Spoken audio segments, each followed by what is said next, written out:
नमस्कार, स्वागत है आपका मुनाफे की मंडी में, जहां हम आपको कमोडिटी मार्केट की तमाम बड़ी खबरों का अपडेट देते हैं। साथ ही बेहतरीन कॉल्स भी आपके लिए लेकर आते हैं। इसके अलावा हाजिर बाजार की खबरों के साथ देश भर के मंडियों का अपडेट भी आपके लिए लेकर आते हैं। और आज हमारे साथ 4 मेहमान हैं। सुगंधा सचदेव हैं, रेलिगेयर ब्रोकिंग की कमोडिटी और करेंसी की वाइस प्रेसिडेंट है। ट्रेडबुल सिक्योरिटीज से भाविक पटेल है और साथ ही हमारे साथ दिनेश सोमानी है, जाने माने टेक्निकल एक्सपर्ट है। और बीवी मेहता होंगे जो तेल तिलहन मार्केट का आउटलुक बताएंगे और जिस तरह से स्टॉक लिमिट लगाई गई है, ये स्टॉक लिमिट की जो मियाद थी उसे बढ़ाकर 31 दिसंबर 2022 कर दी गई है। क्या सरकार की तैयारी है, क्या इसके पीछे मंशा है, तमाम खबरों पर अपडेट लेंगे। हमारे साथ बीवी मेहता होंगे आगे शो में। लेकिन सबसे पहले बात होगी कच्चे तेल की, जहां गिरावट अब बढ़ गई है। $108 के नीचे ब्रेंट क्रूड का भाव आ गया है।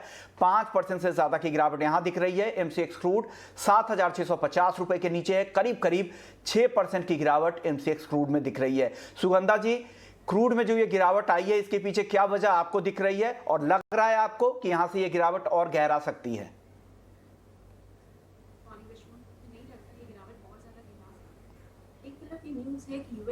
सुगंधा जी, आपसे मेरा सवाल था, अनम्यूट करके प्लीज आप बताएं, क्रूड में ये गिरावट क्यों आई है और कितनी गिरावट आपको यहां से और दिख रही है?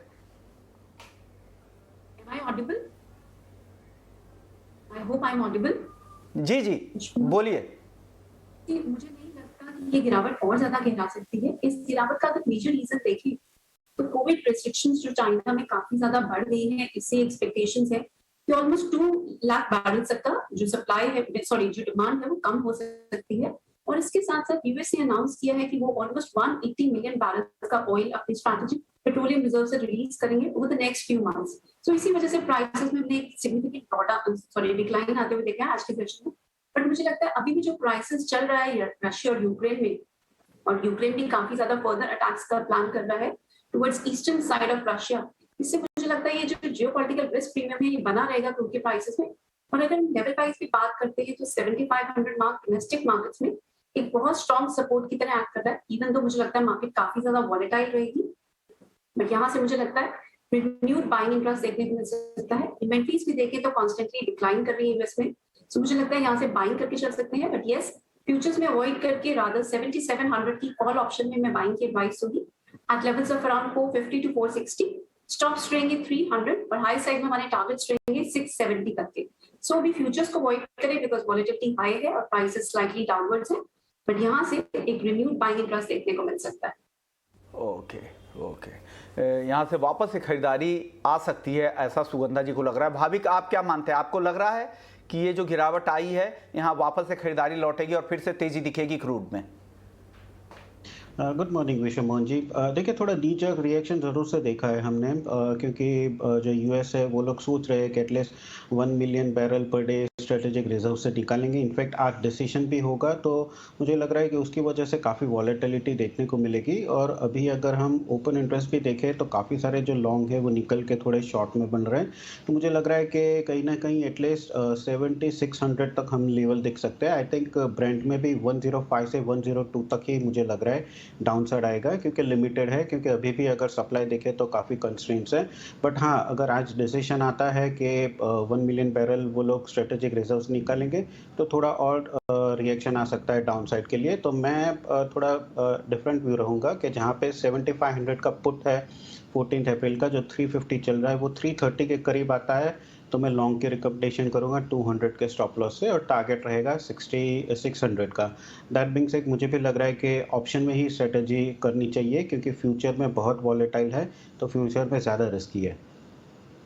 तो क्रूड को लेकर ये भी हुए। अब बात कर लेते हैं नेचुरल गैस की। नेचुरल गैस को लेकर सुगंधा जी क्या लग रहा है? यहाँ पर अगले हफ्ते का जो फॉरकास्ट है यूएस के लिए, ज़्यादा सर्दी रहने का अनुमान है, साथ ही हीटिंग डिमांड भी ज़्यादा रहने की उम्मीद है। ऐसे में आप नेचुरल गैस पर क्या व्यू देंगे?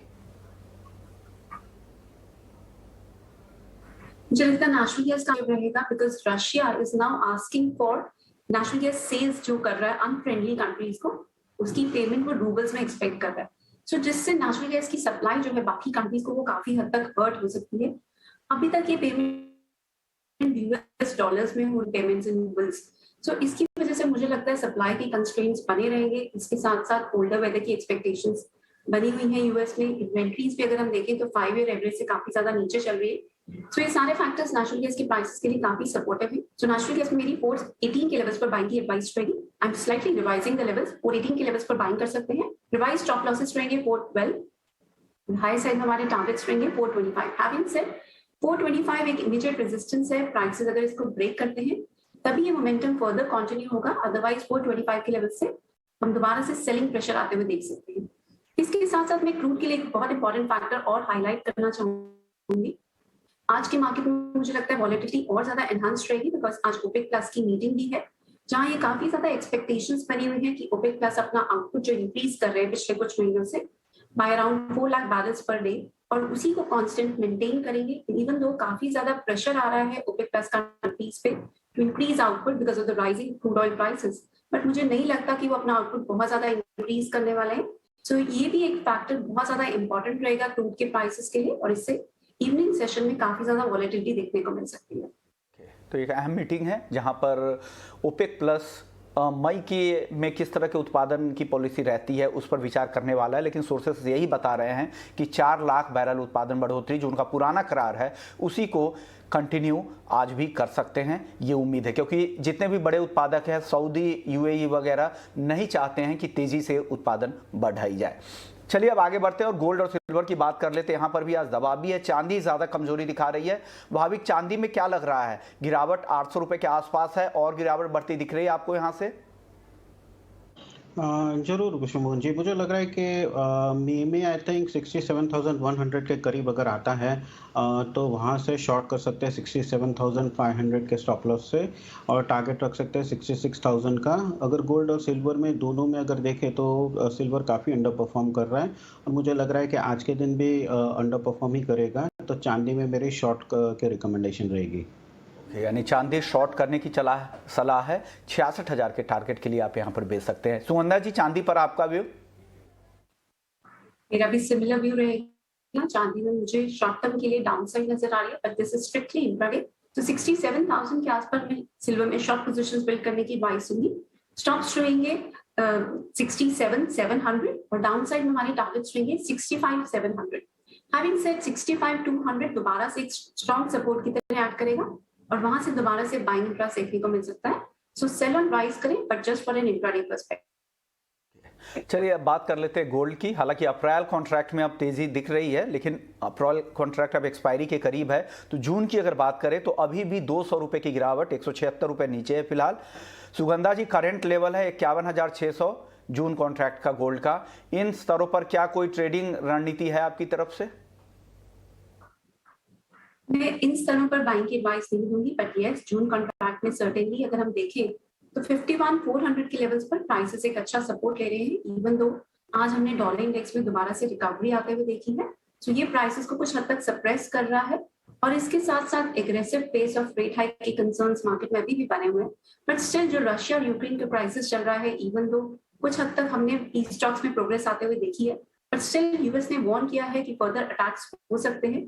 तो ये एक फैक्टर है जो गोल्ड की सेफ हेवन डिमांड को काफी ज्यादा इंटैक्ट रख रहा है। तो मुझे लगता है जून कॉन्ट्रैक्ट में 51,420 के आसपास बाइंग करके चले। स्टॉप्स रहेंगे 51,200 और हाई साइड में हमारे टारगेट्स रहेंगे 51,800। हैविंग सेड 51,900 इमीडिएट रेजिस्टेंस रहेगा। प्राइसेस अगर उसके ऊपर निकलते हैं तभी ये रैली सस्टेन कर पाएगी ऑन द हायर साइड। तो ये व्यू है गोल्ड को लेकर। चलिए अब बात भाविक से ले लेते हैं गोल्ड पर। गोल्ड पर आपका व्यू क्या है भाविक आज के लिए? देखिए करंट पोजीशन पे तो मुझे अभी बाय या सेल कुछ भी नहीं लग रहा है, क्योंकि आई थिंक साइडवेज मूवमेंट है। पर हाँ, जून कॉन्ट्रैक्ट अगर देखें तो 51,370 से 51,400 का जो है वो काफ़ी अच्छा सपोर्ट है, और अगर वो सस्टेन करता है तो ही मुझे लग रहा है कि गोल्ड में थोड़ी रैली आ सकती है 51,800 के करीब। तो अगर 51,300 के नीचे जाता है तो मुझे लग रहा है कि वापस से बिकवाली आ सकती है एटलीस्ट 50,500 के लिए। तो मेरी रणनीति रहेगी कि 51,300 के नीचे अगर जाता है तो ही शॉर्ट करें 50,500 के टारगेट के लिए, और स्टॉप लॉस मेंटेन कर सकते हैं 51,500 का। ओके, चलिए अब गोल्ड और सिल्वर के बाद अब बात कर लेते हैं बेस मेटल्स की, जहां पर चौतरफा दबाव है और सबसे ज्यादा गिरावट आज एल्युमिनियम में दिख रही है। 284 रुपए के आसपास, करीब करीब 1% नीचे है। सुगंधा जी, इन स्तरों पर क्या सलाह है आपकी तरफ से? विश्वमोहन, अगर एल्यूमिनियम में देखें तो प्राइसेस 294 के लेवल पर एक स्ट्रॉन्ग रेजिस्टेंस फेस कर रहे हैं और वहीं से हमने कुछ हद तक सेलिंग प्रेशर आते हुए देखा है, बट डाउन साइड में 280 मार्क एक स्ट्रॉन्ग सपोर्ट की तरह एक्ट कर रहा है। अभी चाइना का अगर हम रीसेंट डेटा देखते हैं, manufacturing PMI data, that is much below expectations and this is the lowest figure since February 2020। So मुझे लगता है इसकी वजह से प्राइसेस हाई लेवल पे कैप होंगे, बट मोमेंटम ट्रेड की तरह 282 के लेवल्स पर मैं एल्यूमिनियम में बाइंग की एडवाइस होगी। स्टॉप्स रहेंगे 280, हाई साइड पे टारगेट्स रहेंगे 287। इसके साथ मुझे लगता है जिंक में एक स्ट्रॉन्ग बाइंग इंपल्स देखने को मिला है पिछले सेशन में भी, और ये मोमेंटम मुझे लगता है अभी कंटिन्यू रहेगा, इवन दो काफी ज्यादा कंसर्न्स बने हुए हैं because of the rising Covid cases in China, but वही डिमांड तो हर्ट हुई है, प्रोडक्शन भी काफी ज्यादा हर्ट हुई है। So this is a mixed play, but still मुझे लगता है जो स्मेल्टर शटडाउन हो रहे हैं यूरोप में, that is a very supportive factor for zinc prices. So zinc मेरी टॉप पिक रहेगा आज के लिए। सो जिंक में मैं बाइंग की एडवाइस दूंगी at levels of around 241.50, stops 341.50, stops रहेंगे 338.50 और हाई साइड पे हमारे टारगेट्स रहेंगे 347 फर्स्ट। 347 का लेवल अगर ब्रेक हो जाता है तो 352 तक के लेवल्स भी आने वाले दिनों में देखने को मिल सकते हैं। ओके भाविक, आपकी तरफ से कोई टॉपिक बेस मेटल्स में? बेस मेटल में मैं भी जिंक ही प्रेफर करूंगा, क्योंकि अगर इन्वेंट्री देखें तो काफ़ी लो है, और जिस हिसाब से अभी क्रूड के प्राइसेस बढ़े हैं तो यूरोप की जो स्मेल्टर्स है वो भी इनफैक्ट अभी प्रॉब्लम है उनको। आई थिंक वो लोग इतना प्रोडक्शन नहीं कर पा रही है, और डिमांड और सप्लाई देखें तो सप्लाई में काफ़ी क्रंच है डिमांड के कंपैरिजन में। आई थिंक चाइना का जो 2 वीक का जो कोविड का जो है, आई थिंक उसके बाद वो लोग वापस रीस्टार्ट करेंगे, तो आई थिंक टेम्पररी डिमांड के फ्लक्चुएशन देख रहे हैं, बट सप्लाई का जो है वो प्रॉपर कंस्ट्रेंट है। तो मुझे भी लग रहा है कि जिंक में बाय एंड डिप्स की स्ट्रेटेजी रखनी चाहिए, कि जहां पे अप्रैल कॉन्ट्रैक्ट है वो 340 पे मैं लॉन्ग के रिकमेंडेशन करूंगा 345 के टारगेट के लिए, और स्टॉप लॉस मेंटेन कर सकते हैं 337 का। बिल्कुल सिमिलर कॉल है, आसपास की कॉल है, और दोनों ही जिंक पर बुलिश है। दोनों जानकारों को लगता है कि यहाँ से जिंक खरीदना चाहिए। चलिए अब बात कर लेते हैं कुछ एग्री मार्केट की। हमारे साथ दिनेश सोमानी जी हैं, प्रो इंटेलीट्रेड सर्विसेज के। सर, सबसे पहले स्वागत है आपका। आज स्पाइसेस में जीरा काफी कमजोर दिख रहा है, क्या लग रहा है जीरे में क्या करना चाहिए यहाँ पर? जी नमस्कार सर। बिल्कुल सर, मार्च एंडिंग के लिए सारे व्यापारी जो है ये अपने कामों में, वही खातों में व्यस्त होने के कारण वॉल्यूम बोर्ड पर निश्चित रूप से काफी कम है, इसलिए लेवाली कम है और आपको जीरा कमजोर दिख रहा है स्क्रीन पर। बट मुझे लगता है कि काउंटर अभी भी स्ट्रांग है, अप ट्रेंड अभी भी इंटैक्ट है। मुझे लगता है 20,955 21,020 के आसपास का कोई स्तर मिलता है अप्रैल कॉन्ट्रैक्ट जीरा, तो दोबारा एक खरीद का मौका मिलेगा। 21,750 का इसमें लक्ष्य देख सकते हो और 20,700 का इसमें स्टॉप लॉस लगा सकते हो। मोमेंटम अभी बरकरार है सर, यानी तेजी लग रही है। इसके अलावा मसालों में कुछ और पसंद आ रहा है जीरे के अलावा जहां पर ट्रेड करना चाहिए? जी बिल्कुल, धनिया काफी स्ट्रांग है, आज थोड़ा वॉल्यूम ज्यादा है और मुझे लगता है 10,850 के करीब, मतलब करंट मार्केट प्राइस पर आप खरीद किया जा सकता है। 11,100 11,250 का इसमें लक्ष्य देखा जा सकता है और 11,700 के नीचे अगर जाए तो इसमें स्टॉप लॉस रखा जा सकता है। ओके, धनिया ज्यादा स्ट्रांग दिखता है जीरे के मुकाबले आज। ओके, यानी जीरे के मुकाबले धनिया, कोरिएंडर इनको ज़्यादा पसंद है, कोरिएंडर पर दाव आप लगा सकते हैं। भाविक, मसालों में आपको कुछ पसंद आ रहा है आज? जी मुझे भी लग रहा है कि जीरा एटलीस्ट इंट्राडे के लिए सेल कर सकते हैं। अगर शॉर्ट टर्म व्यू है तो शॉर्ट टर्म में मुझे भी लग रहा है कि ज़्यादा करेक्शन नहीं आएगा, बट आई थिंक सेंटीमेंट थोड़ा नेगेटिव है, इसलिए क्योंकि चाइना में जो कोविड लॉकडाउन है तो उसकी वजह से एक्सपोर्ट की डिमांड थोड़ी हर्ट हुई है, और दूसरा के प्राइसेस बढ़े हुए हैं, तो फार्मर्स भी अभी अराइवल अगर देखें 2-3 साल में अच्छे प्राइसेस आए हैं, तो उसकी वजह से भी अराइवल थोड़े आए हैं, तो उसकी वजह से थोड़ा सेलिंग प्रेशर है। तो इंट्राडे पॉइंट ऑफ व्यू जीरा अप्रैल कॉन्ट्रैक्ट है वो 21,450 पे मैं रिकमेंड करूंगा शॉर्ट, 20,800 के टारगेट के लिए, और 21,800 का स्टॉप लॉस। 20,800 से 20,700 कर जाता है तो मुझे लग रहा है कि मीडियम टर्म के लिए वो अच्छा रहेगा, वापस हमें ऊपर 21,500 से 21,800 के लेवल्स देखने को मिलेंगे।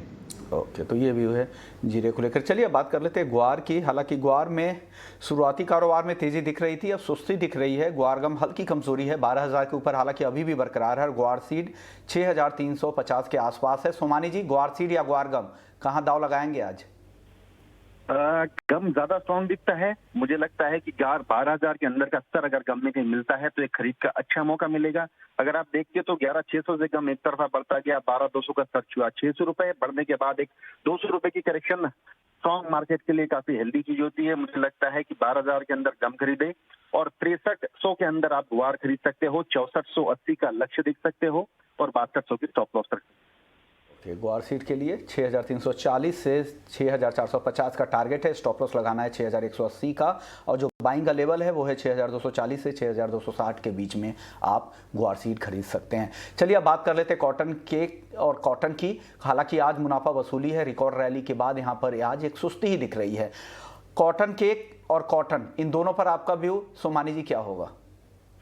मुझे लगता है कॉटन 42,300 के आसपास अगर मिलता है अप्रैल कॉन्ट्रैक्ट, एक अच्छा मौका रहेगा खरीद करने का। काउंटर काफी बुलिश है, काफी स्ट्रांग है। इंटरनेशनल मार्केट में भी हमने देखा कि 140 का स्तर बार बार छू रहा है मार्केट। तो 42,300 के आसपास में इसमें खरीद का अवसर ढूंढूंगा, और ऊपर में 43,200 तक का लक्ष्य देखता हूँ। नीचे में 41,800 का स्टॉप लॉस होना चाहिए सर। और कॉटन सीड ऑयल केक में एक पुल बैक मोमेंटम आता है, कल हमने देखा है इसमें काफी बिकवाली हुई है, तो एक पुल बैक रैली आ सकती है। 3170 3175 के आसपास अगर खरीद करेंगे तो 3225 का लक्ष्य देख सकते हो सर। ओके, तो ये भी हुआ कॉटन को लेकर। 42,750 के टारगेट के साथ आप यहाँ पर खरीदारी कर सकते हैं। शुक्रिया सोमानी जी, आपने वक्त निकाला और बेहतरीन ट्रेडिंग कॉल्स दिए। चलिए अब बात कर लेते हैं खाने के तेल की। तेल तिलहन को लेकर जो स्टॉक लिमिट की जो सीमा थी उसे बढ़ाकर अब 31 दिसंबर 2022 तक कर दिया गया है, और ये नोटिफिकेशन कल आया है और नए नियम अब 1 अप्रैल से लागू होंगे। इस पर बात करने के लिए हमारे साथ बीबी मेहता साहब हैं, ईडी है सी के। सर स्वागत है आपका ईटी नाउ स्वदेश पर। सर, इस फैसले के बाद सरकार की क्या मंशा है इसके पीछे, और किन को राहत दी गई? एक्सपोर्टर इंपोर्टर्स के लिए क्या राहत दी गई है इस स्टॉक लिमिट में? देखिए, पहले तो जो लास्ट नोटिफिकेशन जो इश्यू किया था उसमें थोड़ा बदलाव किया है। जो लास्ट नोटिफिकेशन था वो वैलिड अप टू 30 जून था, उसको 31 दिसंबर 22 पे कर दिया है। दूसरा बदलाव यह कि पहले नोटिफिकेशन में जो स्टोरेज कंट्रोल लिमिट दिखाई थी वो उसमें से 6 स्टेट एग्जेम्प्टेड था जिसने खुद का ऑर्डर इश्यू किया था, वो भी अभी निकाल दिया। तो सारे जो अभी स्टॉक लिमिट अनाउंस किए सारे स्टेट और यूनियन टेरिटरीज को लग रहा है। तीसरा जो बदलाव किया, लास्ट नोटिफिकेशन स्टोरेज कैपेसिटी लिखा था स्टॉक लिमिट में, तो स्टोरेज कैपेसिटी पे स्टॉक लिमिट नहीं होती है, तो हमने उसका रिप्रेजेंट किया था। तो now they made it production capacity. Storage capacity पे 90 डेज का production capacity you can stock it in your factory. जो सबसे एक और चौथा बदलाव नहीं है, क्लैरिफिकेशन चाहिए। आज जो इंपोर्टेड ऑयल है इज एग्जेम्प्टेड, पर अगर मैंने इंपोर्टेड ऑयल से क्रूड सोयाबीन ऑयल लाया, उससे मैंने रिफाइंड सोयाबीन ऑयल बनाया तो और हमारी फैक्ट्री से बाहर निकला, तो वो भी एग्जेम्प्टेड है, मगर वहाँ क्लैरिफिकेशन नहीं, नोटिफिकेशन नहीं है। तो उसके वजह से क्या हो रहा है कि जब डिपो में जाएगा या तो रिटेलर पास जाएगा तो स्टॉक में गिना जाएगा। तो हमने आज सुबह एक मैसेज भी डाला है मिनिस्ट्री ऑफ फूड को कि काइंडली क्लेरिफाई कि the finish product from the crude oil is also exempted through out the supply chain. पूरा सप्लाई चेन में एग्जेम्प्टेड होना चाहिए, स्टॉक लिमिट के बाहर होना चाहिए, ताकि परेशानी न हो और सप्लाई चेन मेंटेन हो। तो एक क्लेरिफिकेशन जरूरी है कि पूरा सप्लाई चेन में इंपोर्टेड ऑयल और इसके जो रिफाइंड ऑयल जो बना है वो एग्जेम्प्टेड है। हाँ जी सर जी सर, एक क्लैरिफिकेशन तो ये मुझे समझ में आ गया कि अगर आपके पास जो भी स्टॉक है नोटिफिकेशन आने के बाद आप उससे डिस्क्लोज कीजिए उनकी वेबसाइट पे जाके, और साथ ही 30 दिन के अंदर लिमिट के अंदर लेकर आइए। लेकिन एक्सपोर्टर इंपोर्टर्स के लिए नियम काफी कॉम्प्लिकेटेड लग रहा था वो नोटिफिकेशन पढ़ने के बाद। वो कैसे समझेंगे, वो स्टॉक लिमिट को कैसे कम या ज्यादा करेंगे, क्योंकि बहुत सारे आपके माल ट्रांजिट में रहते हैं, रास्ते में रहते हैं, ऐसे में कैसे तय होगा?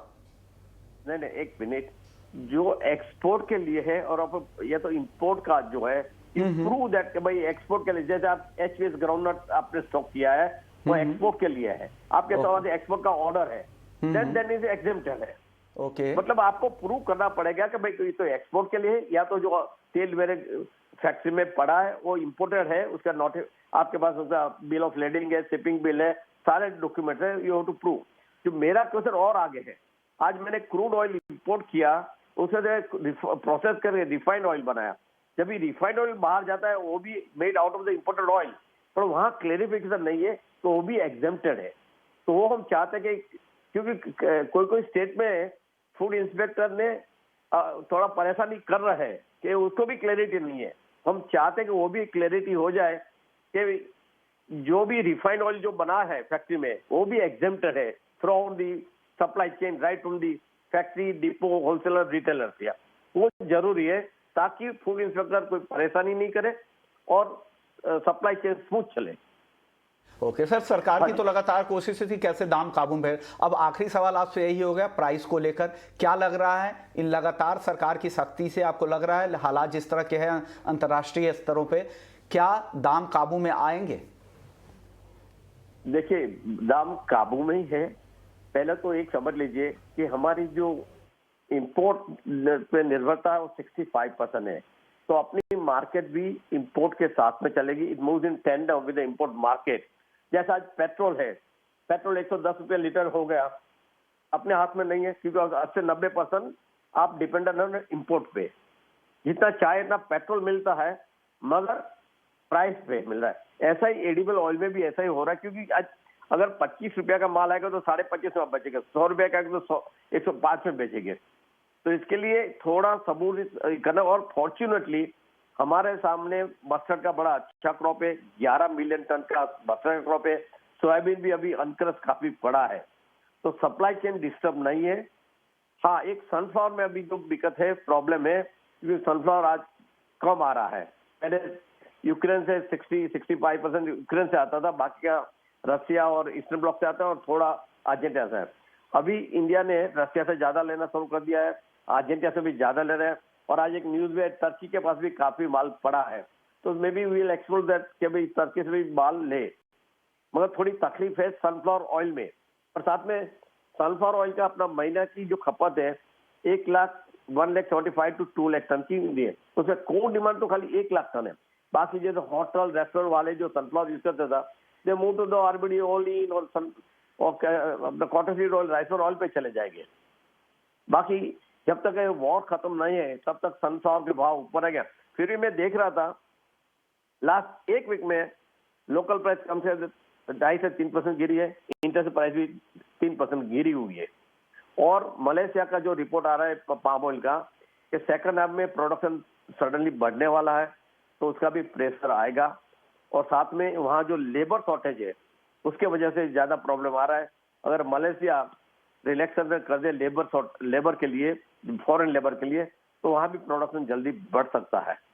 बट अभी एक चीज समझ ले हम कि जो 10 साल से 70-80 रुपए में लीटर पे मिल रहा था तेल, वो अभी नहीं मिलने वाला है। 100 से 120 की आपके रेंज में आएंगे, तभी आप किसान को सही दाम दे सकेंगे। कंज्यूमर एकदम सस्ता तेल चाहिए तो किसान क्या करेगा? बिल्कुल। और ये साल अच्छा है कि भाई ऊपर दाम चल रहा है, किसान को अच्छे दाम मिल रहा है, गवर्नमेंट को एमएसपी में लेना नहीं पड़ रहा है। ओके, मतलब सरकार को भी फायदा है और किसानों को भी फायदा है, भले ही कंज्यूमर्स को पेन जरूर हो रहा होगा। नहीं, एक और चीज है, देखिए इसके वजह से अपने खरीद में भी ऑयल सीड का एकरेज बढ़ेगा। जी। तो ये सारे तो कभी थोड़ा तो सहन करना ही पड़ेगा कि किसान भी एक छोटा आदमी है, उनको भी पैसा चाहिए। बिल्कुल सर, शुक्रिया मेहता सर, आपने पूरी एनालिसिस की और बताया कि किस तरह से दाम आगे रहेंगे। शुक्रिया मेहता जी आपका, सुगंधा जी आपका और भाभी का आपका, आप लोगों ने वक्त निकाला हमारे लिए और बेहतरीन ट्रेडिंग कॉल्स भी दिए। तो कमोडिटी तो आज हमारी खास पेशकश में फिलहाल इतना ही, लेकिन आप बने रहिए हमारे साथ। मुनाफे की मंडी में फिलहाल